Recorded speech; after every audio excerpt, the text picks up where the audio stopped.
హల్లెలూయా హల్లెలూయా.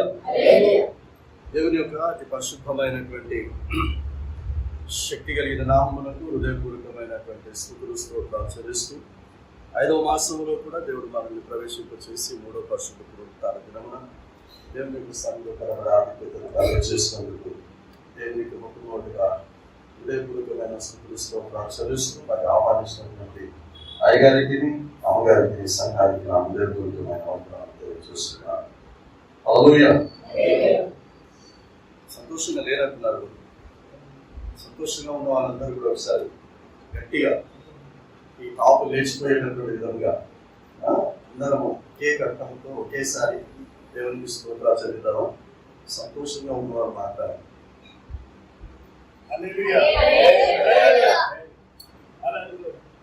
సంతోషంగా ఉన్నవారు హల్లెలూయా. సరే, పరిశుద్ధమైన దేవా, ఈ సమయంలో వాక్యములను ప్రవేశిస్తూ ఉంటుండగా ఆ వాక్య లేఖనములను ఆధారం చేసుకుని బ్రతికేటటువంటి కృపను విస్తరించున్నాము. ఈ స్నామం దాన్ని వేడుకుంటున్నాము. స్వామి, యేసుక్రీస్తు యొక్క లోకంలో ఉన్నప్పుడు పలికినటువంటి కొన్ని పలుకులలో నుంచి ఒక పలుకు ఈ సమయంలో జ్ఞాపకం చేసుకున్నారు. తన శిష్యులు ఒక సందర్భంలో సమరయ అనేటటువంటి ప్రాంతంలో, సమరయ అనే పట్టణము లేదా సమరయ అనే గ్రామంలో యేసుక్రీస్తు ప్రవేశించినప్పుడు ఆయన ఏ విధంగా ఉన్నాడో మనందరికీ చిన్నప్పటి నుంచి విన్నటువంటి వాక్యమే. అయితే ఆ శిష్యులు ఆహారం తీసుకురావడానికి వెళతారు. ఆహారం తీసుకొని కూడా వస్తారు. తీసుకుని వచ్చిన తర్వాత యేసుక్రీస్తుకు చెప్తారు, అయ్యా, నువ్వు చాలా ఆకలితో ఉన్నావు, దప్పికతో కూడా ఉన్నావు, చాలా అలసినటువంటి స్థితిలో ఉన్నావు, మేము భోజనం చేసి నీ కొరకు భోజనం తీసుకుని వచ్చాము అని యేసుక్రీస్తుకు చెప్తారు. చెప్పినప్పుడు యేసుక్రీస్తు ఏమంటాడంటే, మీకు తెలియనటువంటి ఒక ఆహారము నాకు ఉంది అని అంటాడు. మీకు తెలియని ఆహారం, అదే ఆహారము ఈ రోజున నీవు నేను మనము కలిగి ఉండాలని ఆశపడుతుంది. ఈ ఆహారం ఎన్నో సమయంలో యేసుక్రీస్తు తీసుకున్నాడు. ఈ ఆహారం తిన్నాడు, కడుపుకు కావాల్సింది నీళ్లు కూడా తాగాడు. దానితో పాటు అసలైనటువంటి ఆహారము ఒకటి ఉంది, అది మీరందరూ కూడా కలిగి ఉండాలి అని ఆశపడుతున్నారు. ఒకసారి చదువుదా, యోహాను సువార్త 4వ అధ్యాయము 34వ వచనాన్ని ఎవరైనా చదవండి. యోహాను సువార్త 4వ అధ్యాయము 34వ వచనం.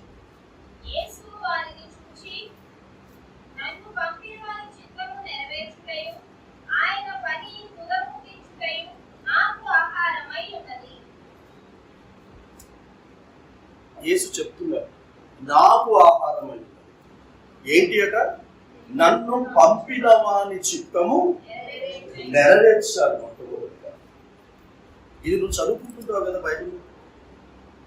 ఉదాహరణకి మీరు మలాకి గ్రంథం చదువుతారు, 3వ అధ్యాయం చదువుతారు. 3వ అధ్యాయం 7వ వర్షం నుంచి మీరు చదువుకుంటూ వస్తున్నప్పుడు అక్కడ రాయబడి ఉంటుంది. పైన రాసి ఉన్నప్పటికీ కూడా ఏమని, ప్రభు అయినటువంటి యెహోవా సెలవిచ్చినది ఏమనగా అని ఉన్నప్పటికీ కూడా అది కింద చదువుతూ, నా మందిరములో ఆహారం ఉండినట్లు 10వ భాగమును ప్రతిష్ఠిత అర్పణలను తీసుకొని రండి అని మీరు చదువుకుంటారు. చదువుకున్నప్పుడు ఏం చేస్తారంటే, ఎందుకంటే చాలా మందిని అడిగారు, మీరు మీ దశమ భాగములను ఎక్కడిస్తారు అని అంటే, మా తల్లి సంఘములో మేము ఇస్తామని చెప్తూ ఉంటారు. నీకంటూ ఒక తల్లికి సంఘం ఉంది, ఆ సంఘంలో నువ్వు మేము ఇస్తామని చెప్తారు. చెప్పినప్పుడు నేను అడుగుతాను, ఎందుకు నీకు తల్లి సంఘంలో ఇవ్వాలని ఎక్కడ రాసింది?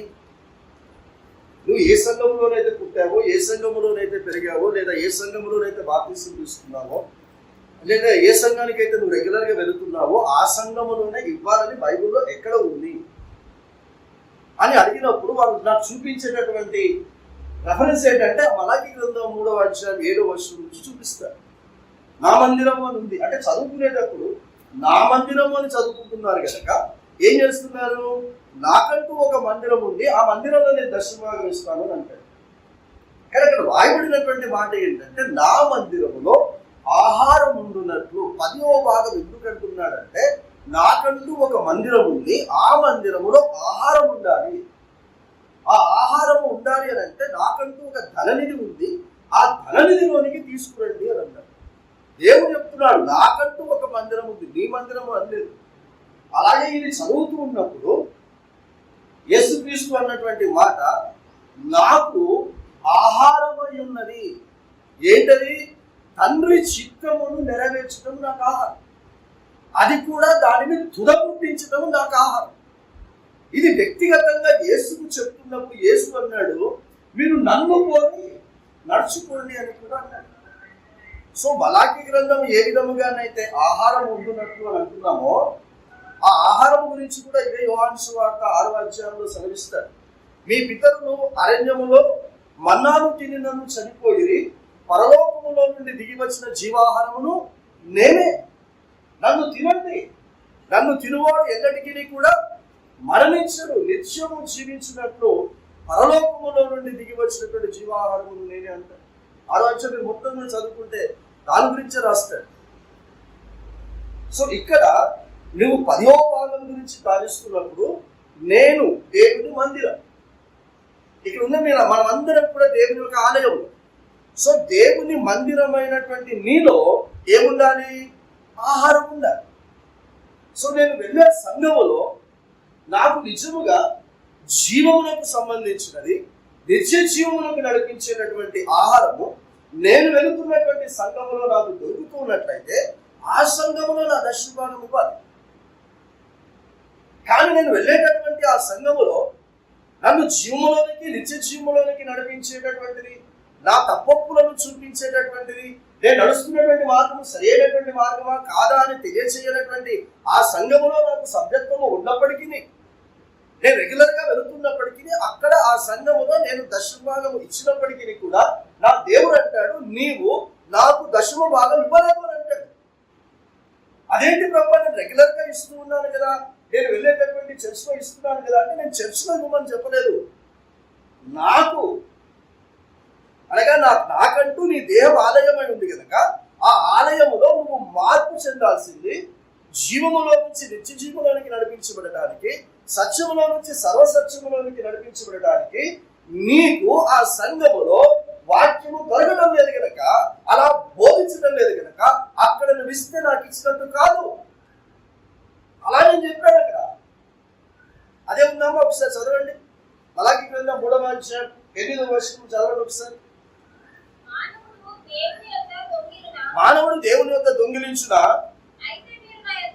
అయితే మీరు నా యొక్క దొంగిలించుచున్నా. నిజం చెప్తా ఉన్నాను, ఈ రోజున నీకు ఇక్కడ వాక్యం దొరుకుతూ ఉన్నప్పుడు, ఇక్కడ నీకు తప్పొప్పులు చూపిస్తూ ఉన్నప్పుడు, ఇక్కడ నీకు సరి అయినటువంటి త్రోవను చూపిస్తూ ఉన్నప్పుడు, ఇక్కడ గనక నీవు దశమ భాగము ఇవ్వకపోతే నీ రాబడి అంతటిలో నుంచి 10వ భాగమును ప్రతిష్ఠిత అర్పణలను ఈ మందిరమునకు తీసుకొని వచ్చి నీ దశమ భాగం ఇవ్వకపోతే దేవుడు నిన్ను ఏమంటున్నాడంటే, నా యొక్క దొంగిలించే దొంగవు.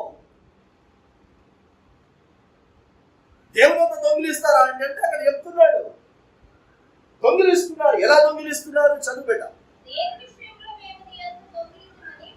అందులో 10వ భాగమును ప్రతిష్ఠిత అర్పణలను ఈయక దొంగిలించితిరి.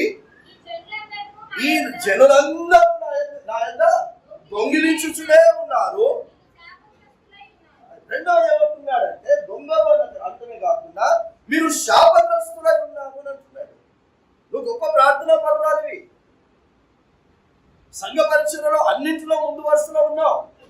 కానీ దేవునికి ఇచ్చే 10వ భాగం యొక్క అర్పణలో గనక మనము నమ్మకంగా ఇవ్వకపోతే, నా పాస్టర్కి తెలుస్తుందా అండి, నేను ఎంత సంపాదించానో నా పాస్టర్కి తెలుస్తుందా, నా సంఘానికి తెలుస్తుందా? ఎందుకంటే నువ్వు రహస్యంగా సంపాదించుకుంటున్నావు కదా, నీ రాబడి నీకే తెలుస్తుంది. ఎవరికి తెలుస్తుంది? ఇలా అనన్య సభ్యురాలు కూడా అనుకున్నారు. వాళ్ళు ఎవరు ఇవ్వమని అక్కడ పెట్టలేదు. అక్కడ నియమం ఏం పెట్టలేదు. అక్కడ పేతురు యోహాన్లు ప్రతి ఒక్కరు దశభాగం తీసుకురావాలి, మీరు ఆస్తులు అమ్మేసి అమ్మిన సొమ్మంతా తీసుకురావాలని పేతురు యోహాన్లు ఏం చెప్పలేదు. అక్కడ వారికి ఆత్మ ప్రేరేపణ కలిగిన దాని కొరకు తీసుకొచ్చి ఇచ్చారు. More than tight. వాళ్ళు ఇస్తున్నారు, వీళ్ళు ఇస్తున్నారు, మనం ఇవ్వకపోతే బాగుండదన్న ఉద్దేశంతో ₹1,00,000 అమ్మి 50,000కి అమ్మామని చెప్పి తీసుకొచ్చి ఇచ్చారు. ఏం జరిగిందో మనందరికీ తెలుసు. పేదకు తెలుస్తుందా? యోహానికి తెలుస్తుందా? నువ్వు ఎవరికి ఇస్తున్నానని చెప్పి ఆలయానికి వచ్చావు, నేను దేవునికి ఇస్తూ ఉన్నానని చెప్పి వచ్చినప్పుడు దేవునికి తెలుసు how much your income is. నీకు ఎంత దేవుడు నీ రాబడికి ఎంత వచ్చిందో దేవునికి తెలుసు. అందులో 10వ భాగం అంటే నీకు 1000 రూపాయలు వస్తే 1000 రూపాయలు 100 రూపాయలు నీవి కాదు. 2000 వస్తే 200 నీవి కావు. 10,000 వస్తే 1000 రూపాయలు నీవి కాదు. అది దేవునిది. దేవుడిని కూడా నువ్వు తిని నువ్వు ఆలయానికి వచ్చి నువ్వు ఆరాధన చేస్తే దేవుడు అంటాడు నువ్వు దొంగవు. అంతేకాదు, ఏ 10,000 అయితే నువ్వు 10,000 దగ్గర పెట్టుకొని నా 1000 రూపాయలు కూడా నువ్వు తిని 10,000కు 10,000 నువ్వు ఖర్చు పెట్టుకున్నావు, దానికి నువ్వు శాపగ్రస్తుడవు అవుతావు అని అంటున్నాడు. దాని ద్వారా నువ్వు కొనుక్కున్నటువంటిది, నువ్వు తెచ్చుకున్నటువంటి తిండి, నువ్వు తినే తిండి, నువ్వు కట్టుకునే బట్ట, నువ్వు ఉండే ఇల్లు, ప్రతిదీ కూడా నీకు శాపంగా మార్చుకుంటుంది. ఇప్పుడు ఎక్కడ ఇవ్వాలి ప్రభా? నాకు అర్థం కావడం లేదు. ఎక్కడ ఇవ్వాలి? చదువు, ఎక్కడ ఇవ్వాలి?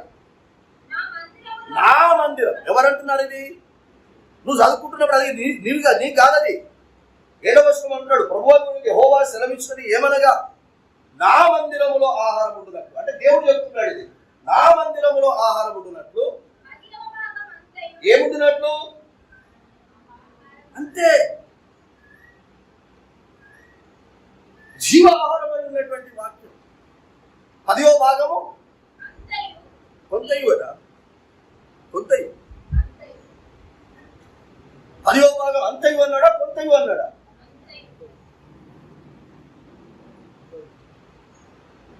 కానుకల గురించి ప్రసంగాలు చెప్పే పాస్టర్లు తగ్గిపోతున్నారు.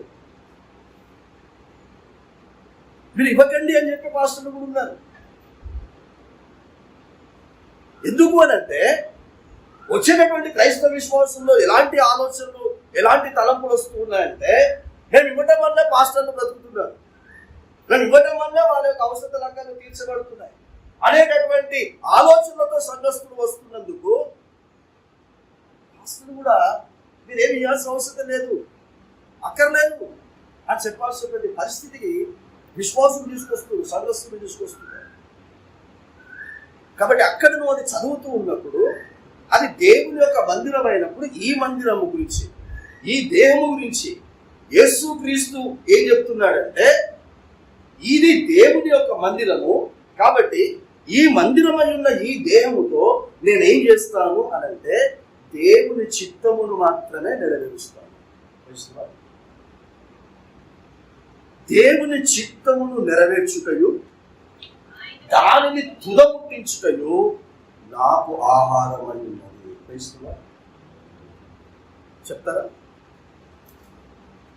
చెప్తారా మీరు? ఇదే నా ఆహారం అని మీరు చెప్తారా? లేదా మీకు వండుకొచ్చుకున్నటువంటి అదే మీ ఆహారమా? లేకపోతే ఇప్పుడు ధ్యానిస్తున్నటువంటి ఈ వాక్యము నీ ఆహారం అవునా? ఇది నువ్వు చెప్పటం కాదు, ఈ నిర్ణయాన్ని నువ్వు తీసుకోవాలి. నువ్వు ప్లేట్లో అన్నం వేసుకొని కూరేసుకొని కలుపుకొని తినేటప్పుడు నీకు గుర్తుకు రావాలి. ఏం గుర్తుకు రావాలి? ఈ తినే తిండి ద్వారా దేవుడు నాకు ఇచ్చే బలముతో దేవుడి చిత్తమును నెరవేర్చే ఆ ఆహారమును కూడా నేను తీసుకోవాలి. ప్రతి ముద్ద నీకేం నేర్పించాలి అని అంటే ఈ ప్రతి ముద్ద దేవుని చిత్తమును నెరవేర్చడానికే. అవసరమైతే దేవుని చిత్త ప్రకారంగా మరణించడానికైనా అని నువ్వు ప్రతి ముద్ద నోట్లో పెట్టుకోవాలి. తుదముట్టించుట, నెరవేర్చుట, తుదముట్టించుట అంటే అవసరమైతే మరణిస్తాను. యేసుక్రీస్తు సహజ మరణమా లేదా చంపబడ్డాడు? ఆయన అంటాడు, నా ప్రాణంలో ఎవడు కూడా తీయలేడు, నన్ను ఎవడు కూడా చంపలేడు, ప్రాణము పెట్టుటకును దాన్ని తిరిగి తీసుకుంటూ నాకు అధికారం ఉంది అని అన్నాడు. కానీ జరుగుతున్నటువంటి ఆ యొక్క దృశ్యాన్ని, ఆ సంఘటన అంతటిని కూడా చూస్తే మనకి ఎలా అనిపిస్తుంది? ఆయన్ని చంపుతూ ఉన్నాడు. తుదముట్టించడం నా ఆహారం అన్నది, హతసాక్షి అవటం నాకు ఆహారం అన్నది. ఆలు ప్రిపేర్ నువ్వు సిద్ధంగా ఉన్నావా? దేవుని కొరకు మరణించటానికి నువ్వు సిద్ధంగా ఉన్నావా? దేవుని పని చేయడానికి సిద్ధంగా ఉన్న నీవు అదే దేవుని చిత్త ప్రకారంగా నువ్వు హతసాక్షిగా ఒకరి చేతిలో మరణించబడేటటువంటి విధంగా నువ్వు సిద్ధంగా ఉన్నావా? లేదా ఎక్కడి నుంచి ఏ ఆపద ఏ అపాయం వస్తుందో, ఎవరి చేతిలో చంపబడతానో అని ప్రతి క్షణం భయపడుతూ బ్రతుకుతున్నాను. వైద్యుల గుర్తు చేశాను అవన్నటువంటి మాట. మరలా భయపడటానికి నేను ఈ మార్గంలోనికి నేను రాలేదు అని అంటాడు. 8వ అధ్యాయం రాస్తూ కొరింథీ సంఘానికి రాస్తూ, మనము మరలా భయపడటానికి పిరికి ఆత్మను ఇవ్వలేదు, దత్తపుత్రాత్మను మనకి ఇచ్చాడు. ఈ రోజున ధ్యానిస్తున్నటువంటి ఈ మాట యేసు క్రీస్తు యొక్క ఆహారం ఏంటో మనకు అర్థమైనప్పుడు, నీకు ఏది ఆహారమో నీకు కూడా అర్థమవుతున్నప్పుడు ఈ ఆహార విషయంలో నువ్వు చాలా జాగ్రత్తగా ఉండాలి. 2 మాటలు చెప్తున్నాను. ఆహారం, నాకు ఆహారమై ఉన్నది అంటే నా ఆకలి ఇది అయి ఉన్నది. యేసు అంటున్నాడు, నా ఆకలి ఏంటంటే నా పని ఎవరైతే చేస్తారో వారు నా ఆకలిని తీరుస్తున్నారు. ఇది యేసు చెప్తున్నారు. నా పని చేసేవారు నా ఆకలిని తీరుస్తున్నారు. ఎంతమంది ఇప్పుడు నేను యేసుక్రీస్తు యొక్క ఆకలిని తీరుస్తున్నాను అన్నవా చేయలేదు?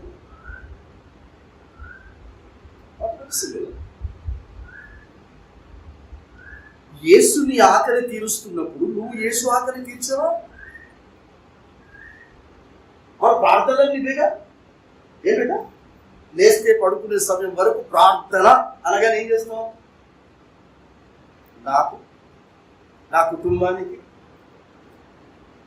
కడుపు కొరకు, వంటి కొరకు, తలదాల్చుకోవటానికి ఇయ్యు బ్రహ్మ.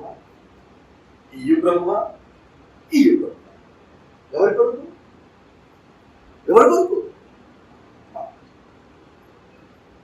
అలా నువ్వు నాకు ఇయ్యు అని నువ్వు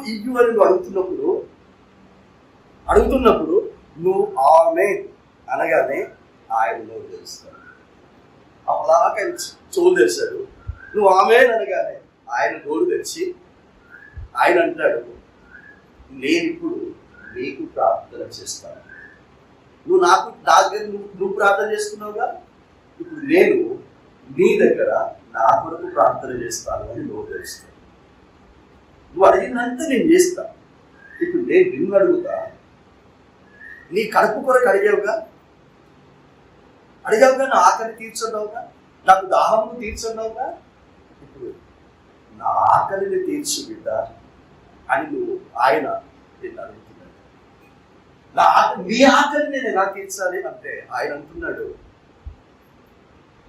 నేను అసంపూర్ణంగా వదిలిపెట్టినటువంటి సువార్త ప్రకటించేటటువంటి పరిచర్య నీవు చేస్తావా? నేను అసంపూర్ణంగా వదిలిపెట్టినటువంటి పరిచర్యను నువ్వు కొనసాగిస్తావా? ఇది నా ఆహారం.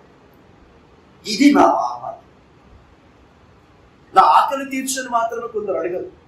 కొందరు అడిగేది, అబ్బా నాకు రొట్టెలు తినాలని ఉంది, నాకు బిర్యానీ తినాలని ఉంది, నాకు బగారన్నం తినాలని ఉంది, నాకు ఈరోజు చికెన్ తినాలని ఉంది, లేకపోతే నా పిల్లలు పలానా అడుగుతున్నారు, ఆ పలానానే కావాలి అని అడుగుతాను.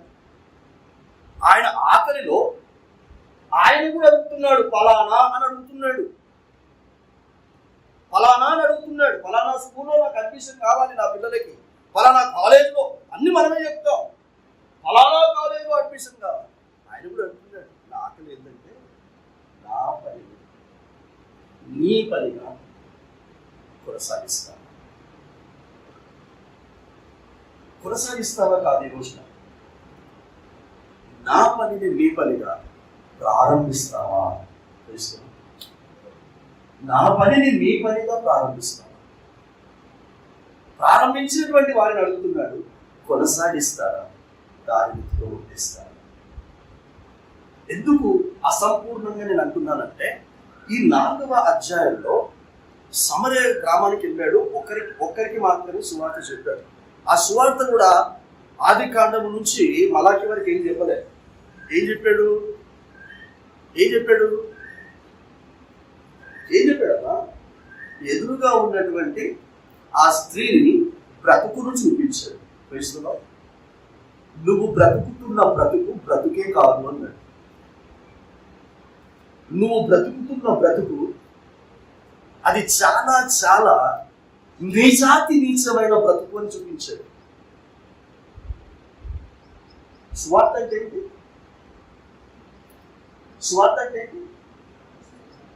నీ బ్రతుకు చూపించడమే స్వార్థ. ఏ పరిశుద్ధ గ్రంథంలో ఏ వాక్యం చదువుతున్నా, వింటున్నా, బోధిస్తున్నా, నీ బ్రతుకును చూసుకోవటమే స్వార్థ. అబ్రహాం చరిత్ర చదువుతున్నప్పుడు అబ్రహామును నువ్వు చూసుకోవాలి. శారాను చదువుతున్నప్పుడు, శారాను వింటున్నప్పుడు శారాను నువ్వు చూసుకోవాలి. కాబట్టి యేసు సువార్త ఏం చెప్తున్నాడంటే తన బ్రతుకును చూపిస్తూ ఉన్నాడు. సంతోషించింది, ఆనందించింది. వెళ్ళి ఏం చెప్పిందో తెలుసా? నా చరిత్ర అంతా చెప్పాడండి. అబ్రహాం చరిత్ర అంతా చెప్పాడంటే నా చరిత్ర మొత్తం చెప్పాడండి. నా యేసయ్య ఆయన మెస్సియాని నమ్ముతున్నాను చెప్పాడు. నా చరిత్ర చెప్పాడు. నా దౌర్భాగ్యము బ్రతుకును చూపించాడు. ఈ బ్రతుకును మార్చుకునే అవకాశాన్ని నాకు కలిగజేశాడని చెప్పి నువ్వు ఆలయానికి వస్తే నీ బ్రతుకు ఉన్నది ఉన్నట్టుగా చూపించబడాలి. అదే నీ సంఘం. అదే దేవుడు నీకు ఇచ్చిన సంఘం. నీ బ్రతుకు నీకు చూపించినప్పుడు అది దేవుడు నీకు ఇచ్చిన సంఘం కాదు. నీ బ్రతుకు నీకు చూపించి ఆ బ్రతుకు ఇలా కాదు, ఇలా బ్రతకాలి, ఫలానా విధంగా బ్రతకాలి అని చెప్పినప్పుడు అలా బ్రతకాలి. ఈరోజు ఏం చూపిస్తున్నాడు? మన బ్రతికేం చూపిస్తున్నాడు? ఆయారో తయారా. నీ లైఫ్ ఎలా ఉందంటే ఆయా चर्च को आया, चर्च से गया। क्या सीखा? चर्च को आके क्या सीखा? ఇదే దేవుడు అడిగేది. నువ్వు వచ్చావా పోయావా కాదు ఏసు అడిగేది. వచ్చిన నీవు ఏం నేర్చుకున్నావు? నేర్చుకున్న దాని ప్రకారంగా జీవిస్తున్నావా? ఓ సందర్భంలో మీకు చెప్పినట్టు నాకు గుర్తుంది. స్కూల్కి వెళ్ళేటటువంటి విద్యార్థులు ఎంతమంది ఉన్నారు ఇక్కడ? స్కూల్కి వెళ్ళే వాళ్ళు ఎవరున్నారు? నువ్వు వెళ్తావా? స్కూల్కి వెళ్తావా? నువ్వు వెళ్తావా? ఎగ్జామ్స్ రాశారా? ఓన్లే వెళ్ళా చెప్పు పెట్టాలి. స్పీక్ అవుట్ ఇట్టిట్ట కాదు. నేను నిన్ను అంటున్నాను. నేను when I am speaking, you must also speak. Okay? స్కూల్కి వెళ్తారా? అన్నిటికీ అంటాడు. స్కూల్కి వెళ్తావా? ఇక బయటేమో తాతాలో ఇదేమో వాడుతున్నాడు. వెళ్తాం. ఎగ్జామ్స్ రాసారా? అమ్మా, వాళ్ళు ఇచ్చినటువంటి క్వశ్చన్ కు సంబంధించిందే రాసారా లేదా నువ్వు నేర్చుకునేది రాసావా? క్వశ్చన్ ఒకటి ఆన్సర్ ఒకటి రాసావా? క్వశ్చన్ కు సంబంధించిందే రాసావా? కాబట్టి క్వశ్చన్ కు సంబంధించింది. ఉదాహరణకు ఒక క్వశ్చన్ అనుకుందాం. ఏ క్వశ్చన్ అనుకున్నాము? ఏ క్వశ్చన్ అనుకున్నాము? ఏ నుంచి జే వరకు రాయండి అని చెప్పారు. ఏ నుండి జే వరకు రాయండి. Right the alphabet from A to జే. ఏం రాయాలి ఇప్పుడు వాళ్ళు? చెప్పండి అమ్మా. ఏ టు జే రాస్తేనే 100కు 100 మార్కులు ఇస్తారు. ఏ టు జే రాయకుండా జే తర్వాత వచ్చేటటువంటి లెటర్ ఏంటి? కే. కే నుండి జెడ్ దాకా రాశారు. మార్కులు ఇస్తారు. అవి కూడా ఆల్ఫాబెట్టేగా.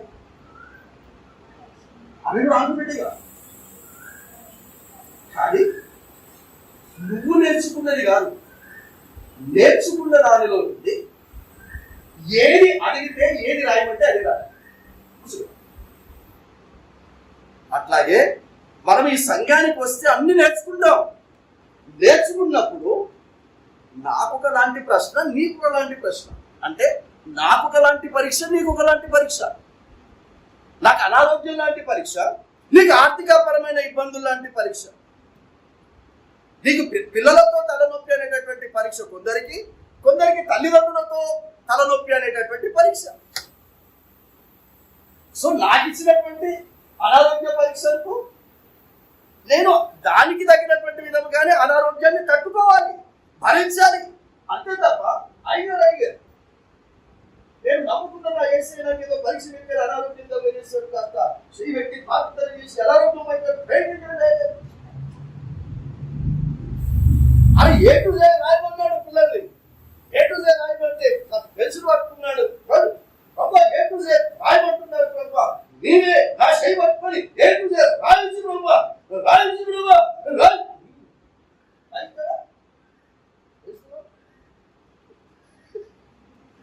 మనం నేర్పించేది ఇదే, మనం నేర్చుకునేది ఇదే ప్రాంతంలో. అనారోగ్యం కలగజేసినప్పుడు అనారోగ్యమును సహించాలి, భరించాలి. అందులో నుంచి బయటికి రావడానికి ప్రయత్నం చేయకూడదు.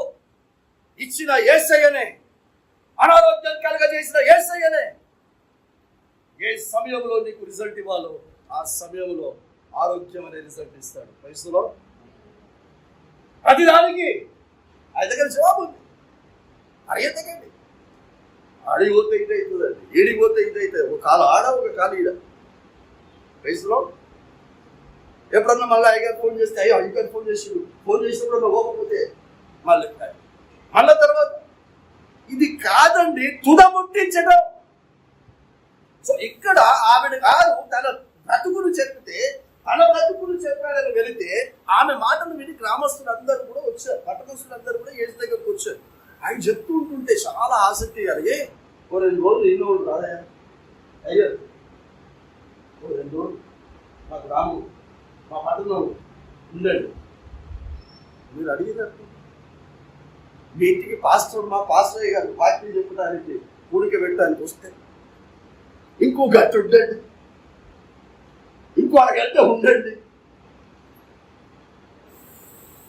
అదే అనుకునే వాళ్ళు ఎంతమంది ఉంటే ఉండని కానీ మా కుటుంబం బ్రతుకు మాత్రం చూపెట్టు. మేము ఎట్లున్నా మంచిగున్నామని అనాలి. ఆస్తి ప్రేయర్స్ రండి అని చెప్పొద్దు, ఉపవాస కూడికలకు రండి అని చెప్పొద్దు, యవనస్తుల కూడికకు రండి అని చెప్పొద్దు. ఆన్లైన్ ప్రేయర్స్ అయితే లేవనుకోండి. ఇలా రండి రండి ఫలానా కార్యక్రమం రండి అని చెప్పదు. మరి దేని కొరకు నీకు సంఘం ఉంది? రండి అని చెప్పకపోతే why do you have church? చెప్పండి, నీకు సంఘం ఎందుకు? నీకు సంఘం ఎందుకమ్మా? నువ్వు గనక ఫలానా కార్యక్రమములకు రండి అని రాకపోతే ఎలా వస్తావో ఆయనకు తెలుసు గనక అలా వంగబెట్టి, అలా నలగొట్టి, రాకపోయేసరికి అలా వంగబెట్టి, అలా ఎన్ని గుద్దులు గుద్దాల్లో గుద్ది, అప్పుడు రావద్దన్నా కూడా వచ్చి అయ్యగారు అయ్యగారి దగ్గర ఏం ఉంది కదా, అయ్యగారి దగ్గర ఏం లేదు. అయ్యగారు రమ్మన్నది ఆయన ద్వారా చేయించుకోండి అని రమ్మన్నారు. నేను చేస్తాను రండి అని చెప్పలే. వీడికి వస్తే ఆయన చేస్తాడు. వీడికి వచ్చి ప్రార్థన చేస్తే నేను చేస్తా కాదు, వీడికి వచ్చి ప్రార్థన చేస్తే ఆయన చేస్తాడు. 2 రోజులు ఉండయ్యా, 2 రోజులు ఉండి ఇంకా అనేకమైన విషయాలు చెప్పు అంటే చెప్పాడు కదా. చెప్తే ఆ గ్రామస్తులందరూ కూడా నువ్వు నేను చేసిన పని చేసి అదేమి సంపూర్ణంగా మార్మోన్స్ పొందలే, రక్షణ పొందలే. నువ్వు నేను చేసింది 2 రోజులు ఆడ ఉన్నప్పటికీ కూడా 2 రోజులు చేశాడు ఉంది స్వార్థ చెప్తే ఈమె వైపు తిరిగి అమ్మా ఇప్పటిదాకా నువ్వు చెప్తే మేము ఇక్కడికి వచ్చిన్నాము, ఇక మీదట ఈయన చెప్పిన మాటలే మేము వింటున్నాం. వయసులో ఈయన చెప్పిందే మేము నమ్ముతున్నాం. నమ్మి ఏం చేస్తున్నారు ఇప్పుడంటే ఈయన లోక రక్షకుడు అని మేము నమ్ముతున్నాము అని అన్నారు. క్రైస్తవులు ఈయన లోక రక్షకుడు అని నమ్ముతున్నారట. ఎవరికి కావాలా? ఎవరికి కావాలా ఆయన లోక రక్షకుడు అని నువ్వు నమ్మితే ఆయనకు వచ్చేది? అదే ఉందమ్మా 42వ వచనం చదువు. 42వ వచనం. మా మట్టుకు మేము విని ఈయన నిజముగా లోకరక్షకుడని తెలుసుకొని నమ్ముచున్నాము అని మనం ఏం చేస్తాం అమ్మ? మనం ఏం చేస్తాం? ఏం చేస్తాం? నమ్మి ఆయన లోకరక్షకుడు అని నమ్మారు, కానీ ఆయన ద్వారా, ఆయన సువార్త ద్వారా రక్షించబడలేదు. ఎందుకు అసంపూర్ణంగా వదిలిపెట్టిన దాన్ని సంపూర్ణం చేయాలని ఎందుకు చెప్పారంటే అక్కడ సమరయ ప్రాంతంలో అసంపూర్ణత జరిగింది. రక్షింపబడే కార్యం జరగలేదు.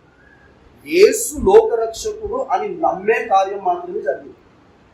అయితే యేసు చనిపోయి తిరిగి లేచిన తర్వాత యేసు తన శిష్యులకు చెప్పాడు.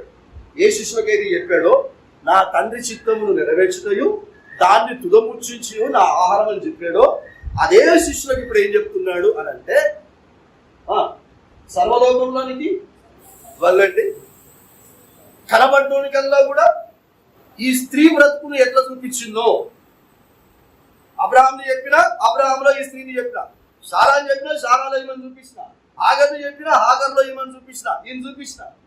కాబట్టి మీరు ఏ వాక్యం చెప్పినా, ఎవరి చరిత్ర తీసుకున్నా వాళ్ళని అందులో చూపెట్టారు. తప్పిపోయిన కుమారుని తీసుకుంటారా? తప్పిపోయినటువంటి కుమారుని యొక్క వాక్యము మీరు చెప్పేటప్పుడు అందులో చూపెట్టారు. దరిద్రుడు ధనవంతుని చెప్తున్నా అని చూపెట్టడానికి, ధనవంతుడు సాగబోతున్నాడా దరిద్రుడు సాగబోతున్నాడా అని స్పష్టంగా తెలియలే. ఇలా చెప్పిన తర్వాత ఒక మాట అన్నాడు, పరిశుద్ధాత్మను పంపేంత వరకు మీరు వెళ్ళి చెప్పొద్దు అన్నాడు. ఆ శక్తిని మీరు పొందుకునేంత వరకు మీరు చెప్పొద్దు అన్నాడు. ఈ చెప్పినటువంటి ఈ మాటలను మళ్ళీ లూకాసు సువార్తికుడే ఏం చేశాడు అంటే అపోస్తుల కార్యం రాస్తూ ఉన్నాడు. అపోస్తుల కార్యం రాస్తూ యేసు చెప్పినటువంటి మాట గుర్తు చేశాడు. ఏం గుర్తు చేశాడు? మొదటి అధ్యాయం 8వ వచనంలో అంటే, మీరు యెరూషలేములోను యూదయలోను సమరయలోను భూదిగంతముల వరకు మీరు వెళ్ళాలి, నాకు సాక్షులై ఉండాలి. మీరు చూసింది, మీరు విన్నది ప్రతిదీ కూడా మీరు వెళ్ళి చెప్పాలి. ఎక్కడెక్కడ అన్నాడు? మొదటి అధ్యాయం 8వ వచనంలో చదువుబెట్ట. వచ్చినప్పుడు కనుక మీరు యెరూషలేములోను యూదయ సమరయ అంతటను భూదిగంతముల వరకు. ఇక్కడ బాప్తిసం పొందుకున్నారు ఎంతమంది ఉన్నారు? బాప్తిసం పొందుకున్న మీరు అందరూ కూడా పరిశుద్ధాత్మ పొందుకున్నారు? పొందుకోలేదా? పొందుకురా లేదా? పొందుకున్నాను అంటున్నారు సవాలు. మీరు పొందుకురా?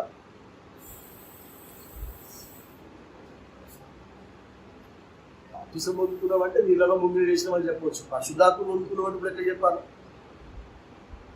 పరిశుద్ధాత్మ వచ్చినప్పుడు మొట్టమొదటి ఏం చేస్తాడని చెప్పాడు? రామస్వార్థ 12 పాపములను ఒప్పుకొనే చేయును. అవునా?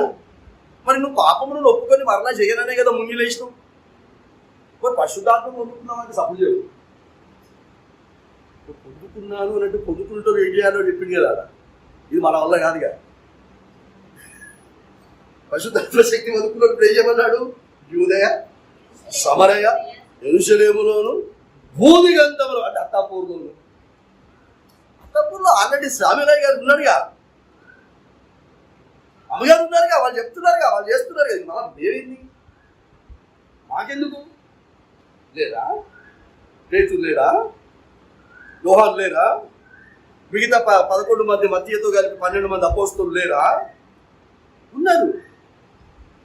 స్టెఫను సంఘస్థుడు. స్టెఫను నీలాంటి నాలాంటి సంఘస్థుడు. ఫిలిప్పు నీలాంటి నాలాంటి సంఘస్థుడు.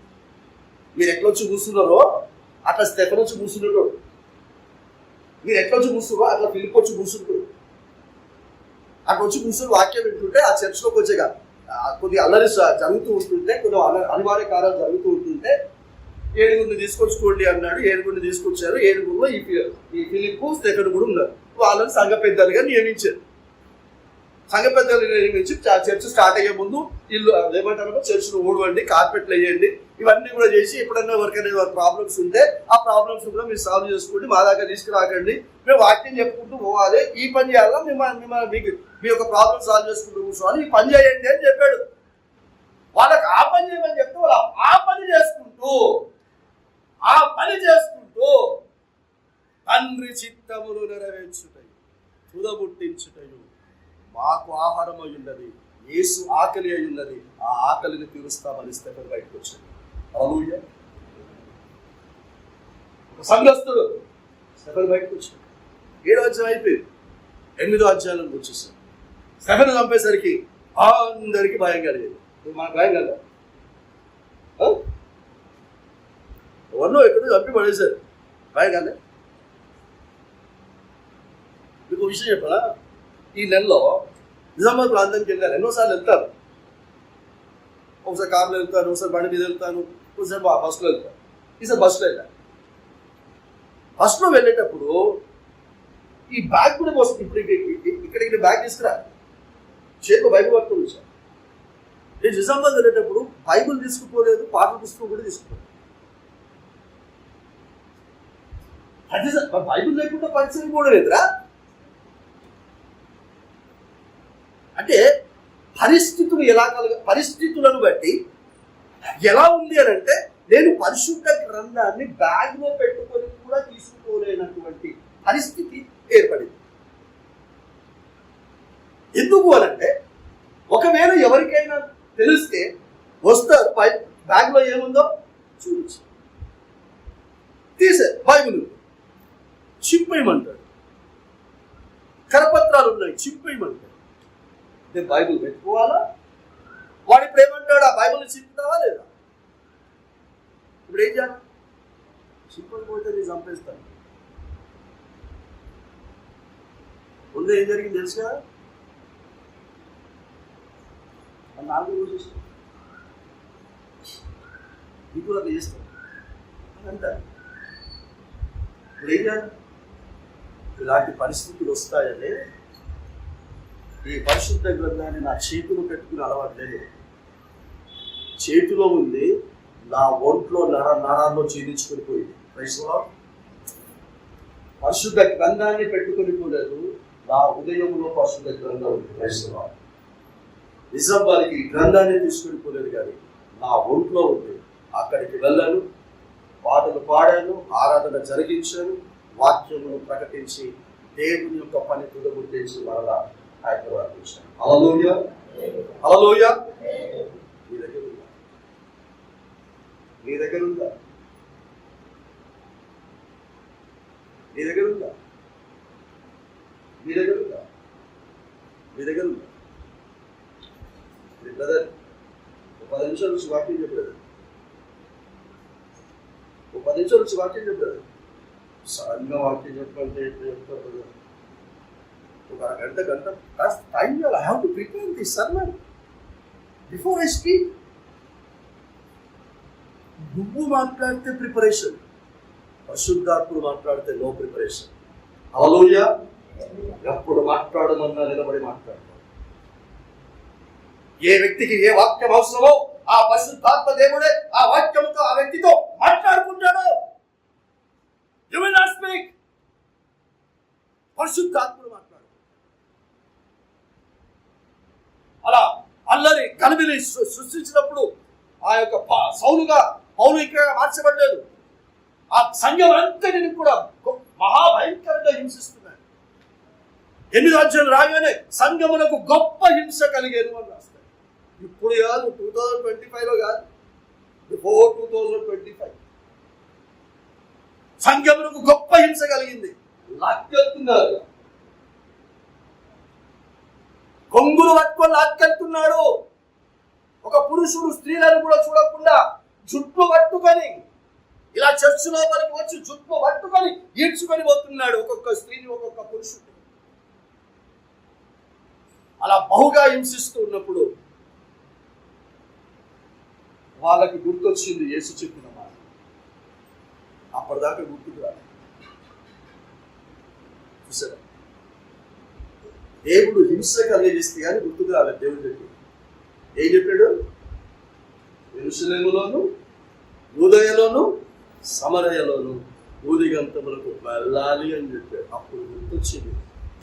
అప్పుడు గుర్తొచ్చి ఫిలిప్పు లేసి, అయ్యా బ్రతిమలాడుతున్నాడు, నన్ను పంపయ్యా ఓ అన్నాడు. పేతురు అన్నాడు, ఫిలిప్పు యు గో టు సమరయ అన్నాడు. ఫిలిప్పు వచ్చి, అయ్యా నేను సమరయకి వెళ్తాను, యేసుక్రీస్తు యొక్క పనిని నేను కొనసాగిస్తానయ్యా, తుదముట్టిస్తానయ్యా అని దౌడబట్టుకొని బ్రతిమలాడుతున్నాడు. I want to fulfill the work of Jesus Christ. సమరయకు వెళ్ళాడు. సమరయలో యేసుక్రీస్తు లోక రక్షకుడని మాత్రమే నమ్మారు, కానీ రక్షించబడలేదు, బాప్తిస్మాలు తీసుకోలేదు, పరిశుద్ధాత్మ శక్తి పొందుకోలేదు. ఆ కార్యం నేను వెళ్ళి చేస్తాను. పేతురయ్య గారు, దయచేసి నన్ను పంపించు పేతురు అయ్య గారు, యేసుక్రీస్తు యొక్క ఆకలిని తీర్చడానికి నన్ను పంపించు అని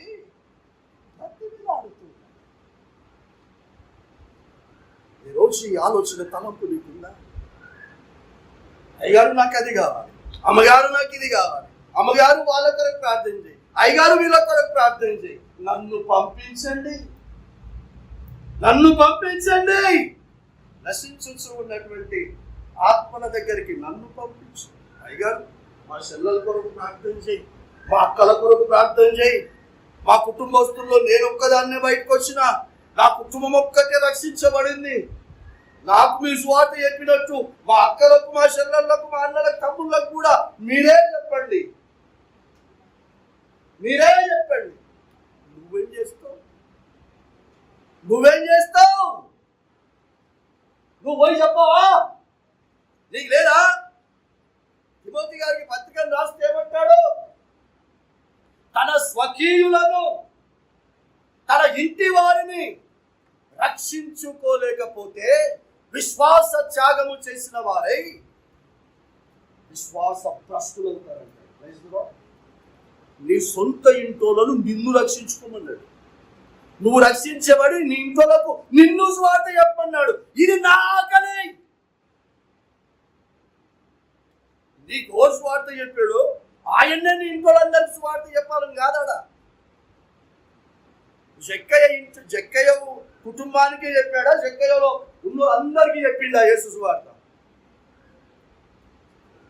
జక్కయ్య నేడు ఈ ఇంటికి, జక్కయ్య ఇంటికి రక్షణ వచ్చింది. అప్పుడు జక్కయ్య ఏం చేశాడంటే తన ఇంట్లో అందరినీ రక్షించుకున్నాడు, తన ఇంట్లో అందరికీ సువార్త చెప్పుకున్నాడు. మనం లేదు, అన్ని అలక పనులే కావాలి. మనం రావాలా, వాళ్ళని మార్చు, వీళ్ళని మార్చు, మార్చు చల్లకుండా ప్రార్థన చేస్తే అయిపోయేది కాదు, మనం త్యాగాలు చేస్తే అయ్యేది. దాన్ని పంపించయ్యా అని బ్రతిలాడితే అసలు ఎందుకు పోవాలనుకుంటున్నాడు? అసలు ఈ ఫిలిప్పు సమరయకి ఎందుకు పోవాలనుకుంటున్నాడు అన్నప్పుడు ఫిలిప్పుకు పేతురుకి ఈ యొక్క చరిత్ర అంతా గుర్తొచ్చింది. అబ్బా, యేసుక్రీస్తు ఏదైతే అసంపూర్ణంగా చేశాడు దాన్ని సంపూర్తి చేయడానికి పరిశుద్ధాత్ముడు ఫిలిప్పుకు ప్రేరేపణించాడు కాబట్టి పోతానంటున్నాడని ఫిలిప్పును సమరయకు పంపాడు.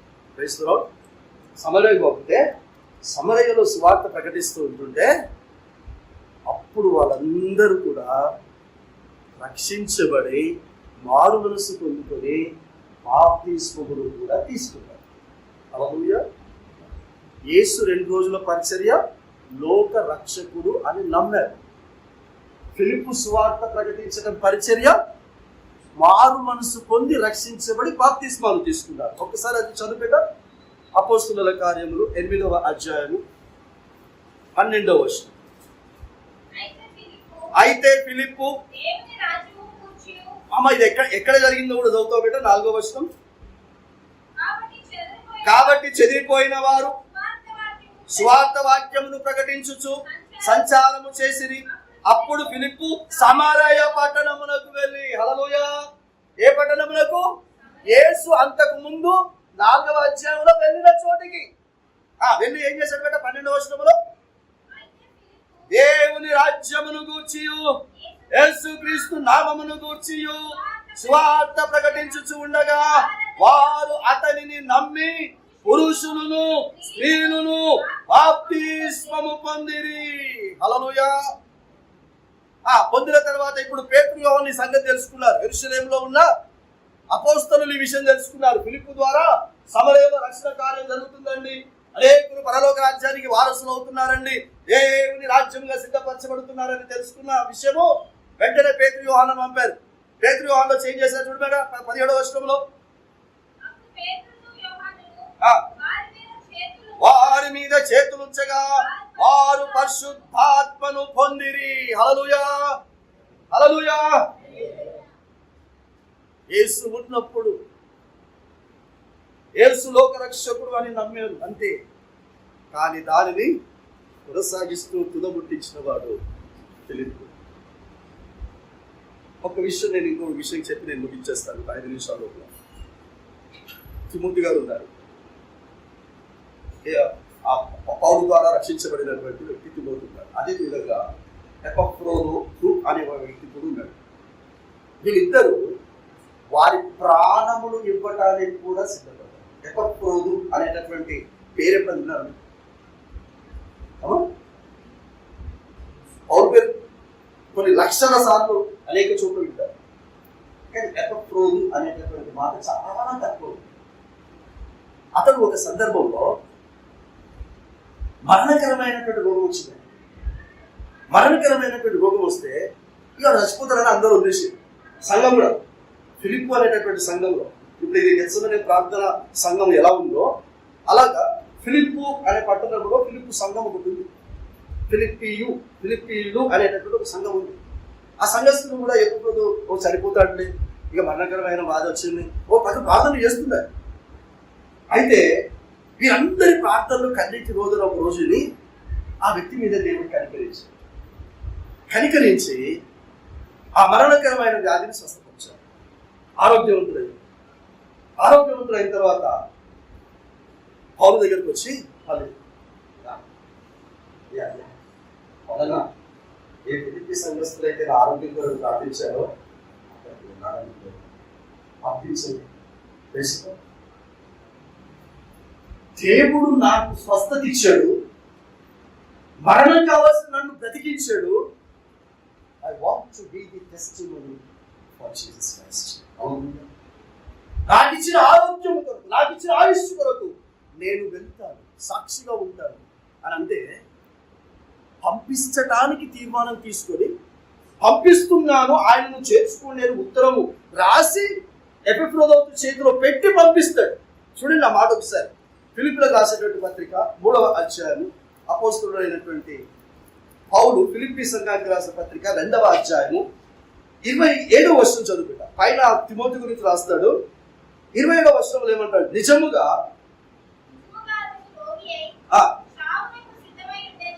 కానీ దేవుడు అతనిని కనికరించడు. అతని మాత్రమే గాక పౌలు చూడండి, నాకు దుఃఖము మీద దుఃఖము కలగకుండుటకై నన్ను కూడా కనికరించాడు.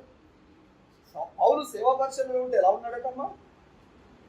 దుఃఖం మీద దుఃఖం, బాధ మీద బాధ, వేదన మీద వేదన. ఇట్లా పోతుంటే ఇటు నలుగురు లేరుగా అమ్మా. పౌలు పోతుంటే ఇటు నలుగురు మాంసలు లేరు. దుఃఖం మీద దుఃఖం, వేదన మీద వేదన, బాధ మీద బాధ. నన్ను కూడా కనికరించాడు. కాబట్టి మీరు అతనిని చూచి మరలా సంతోషించు నిమిత్తమును నాకున్న దుఃఖమును తగ్గు నిమిత్తమును అతనిని మరి శీఘ్రముగా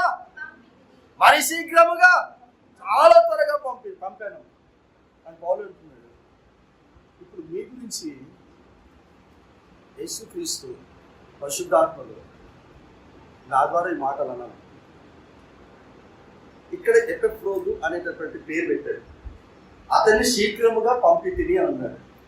ఇప్పుడు ఎవరి పేరు పెట్టి పంపుతున్నాను అని పరిశుద్ధాత్మ నా నోటితో చెప్పాలి అని ఆశపడుతున్నాను చెప్పండి. సిస్టర్ అంటుంది, నేనున్నాను, నన్ను పంపు. రెడీ కదా? రెడీ నన్ను పంపు. నేను యేసుక్రీస్తు ఆత్మని చేస్తాను. ఆయన పని నేను పంపుతాం. కానీ అది ముందుగా కూడగా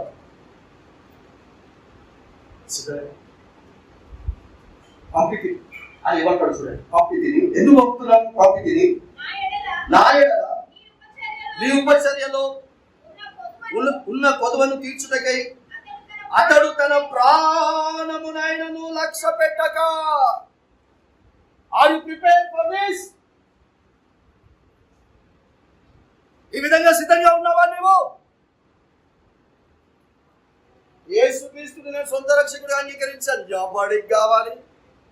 సొంత రక్షకుడిగా అంగీకరిస్తే ఆయనకు దశమ భాగములు మాత్రం ఇవ్వడం కాదు, రెగ్యులర్ గా చర్చికి రావడం మాత్రమే కాదు, ఆయన ఇవ్వడం మాత్రమే కాదు, ప్రాణము ఇచ్చుటకైనను. ప్రాణం ఇవ్వడానికి సిద్ధంగా ఉన్నావా? అది నా ఆహారం. నీ యేసు అంటున్నాడు, ఇది నా ఆహారం. వాడు ప్రాణం ఇవ్వడానికి సిద్ధపడ్డాడు కనుక పంపిస్తున్నాను అని అన్నాడు.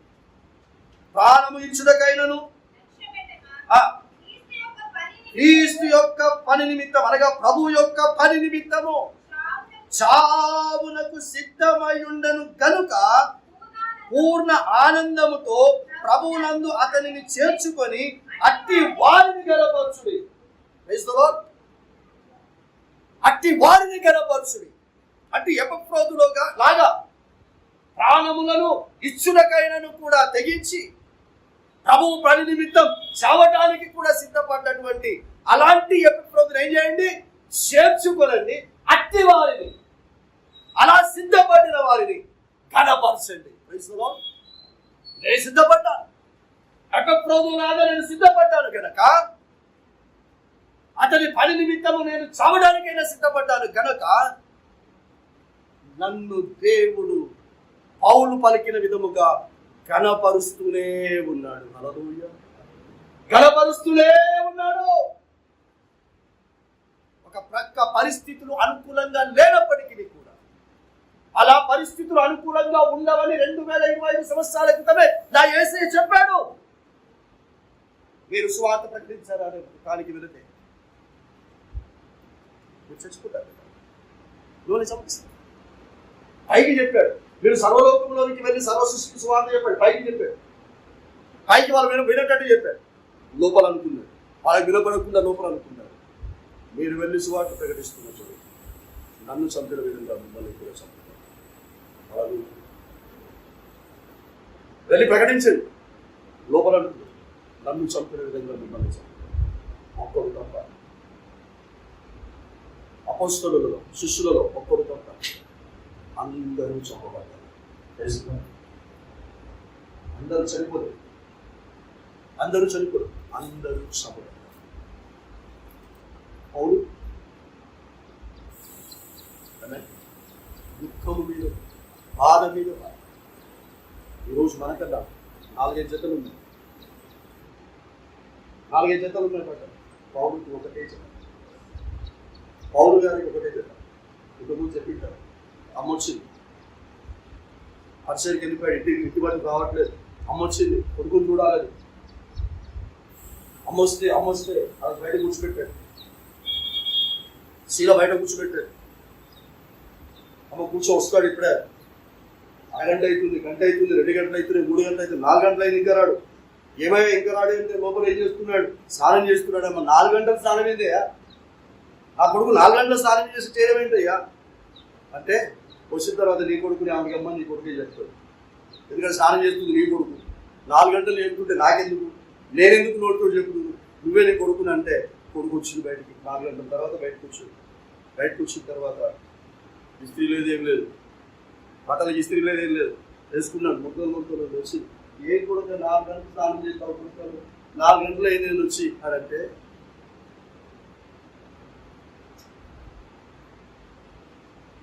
అమ్మా ఏం చెప్పమంటావు, అమ్మా ఏం చెప్పమంటావు? మొక్కలో చూసే ధైర్యం లేదు, తల్లి మొక్కలు చూసే ధైర్యం ఏం చెప్పమంటావు అమ్మా? ఈ పక్షులకు వచ్చిన తర్వాత ఒకటే చెప్తా ఉందమ్మా, నాకు ఒకటే చెప్తుంది. నేను స్నానం చేయాలనుకున్నప్పుడు ఈ జత ఉతుకుతాను, ఉతికి దాన్ని ఆరేసి నేను స్నానం చేసి అది ఆరేంత వరకు నేను ఉంటాను. అది ఉతికి ఆరేసి నేను స్నానం చేసి అది ఆరిన తర్వాత నేను రావాలి కనుక అది ఆరిన తర్వాత నేను బట్టలు వేసుకొని బయటకు వచ్చాను. ఇది నా పరిస్థితి. ప్రభువు ఆకలి తీర్చడానికి, ప్రభువు పని నిమిత్తం మీరు ఇలా సిద్ధంగా ఉన్నారు. ఇలా సిద్ధంగా ఉన్నారు. నాకు తిండి కావాలి, నాకు బట్ట కావాలి, నాకు డబ్బు కావాలి, నాకు ఆరోగ్యం కావాలి, ఏది లేదు. మళ్ళీ చదువుకోండి. కొద్ది సంఘ రాష్ట్ర పత్రిక 2వ పత్రిక 11వ అధ్యాయం. ఆయన పడిన శ్రమలు చెప్తాడు, బాధలు చెప్తాడు.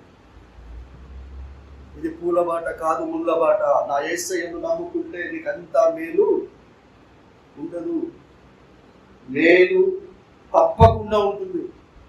నీ బాధ అనిపించదు, నీ కష్టం అనిపించదు, నీ దుఃఖం అనిపించకుండా నా దేవుడు. But live for Jesus, live according to the scriptures. If required, die for Jesus, die according to the scriptures. And that we all enter into the eternal life. God bless this word. పరిశుద్ధుడైన దేవుడు,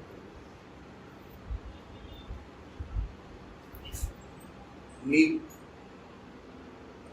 చిత్తము నెరవేర్చడం, నీ చిత్తమును తుదముట్టించడం నీ ఆహారమై ఉన్నది. ఈరోజు నాకు కూడా ఇదే ఆహారమై ఉన్నది, మాకు కూడా ఇదే ఆహారమై ఉన్నది అని ఫిలిప్పు నమ్మాడు. ఫిలిప్పు తీర్మానం తీసుకున్నాడు. నీ పని నువ్వు ప్రారంభించావు, నీ పనిని నేను తుదముట్టిస్తానని ఫిలిప్పు బయటకు వచ్చాడు. నువ్వు లోకరక్షకుడు అని నమ్మిన వారికి మారు మనసు పొందే స్వార్థను చెప్పారు, రక్షించబడే స్వార్థను చెప్పారు.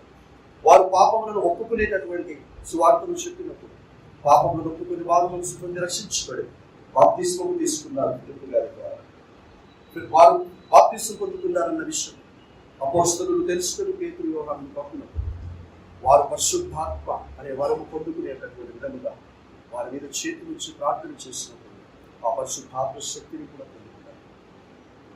ఈ రోజున మేము పొందుకున్నాం,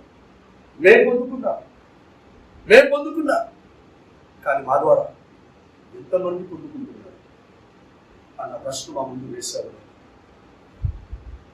ఫిలిప్పులాగా, ఎపఫ్రోదులాగా ఈరోజు నీవిస్తావు, నువ్వు మాకేదో చేస్తావు కదా, నీకు మేము ఇస్తాము, నీ కొరకు మేము చేస్తాము.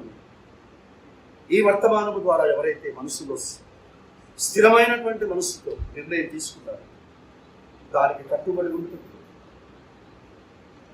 నీ పనిని తుదముట్టించి నీ ఆకలిని తీర్చేటటువంటి ఆ సంపూర్ణమైన భవిష్యత్తులో వారిని నమ్మిన వాళ్ళందరినీ కూడా ఉంచున్నాను.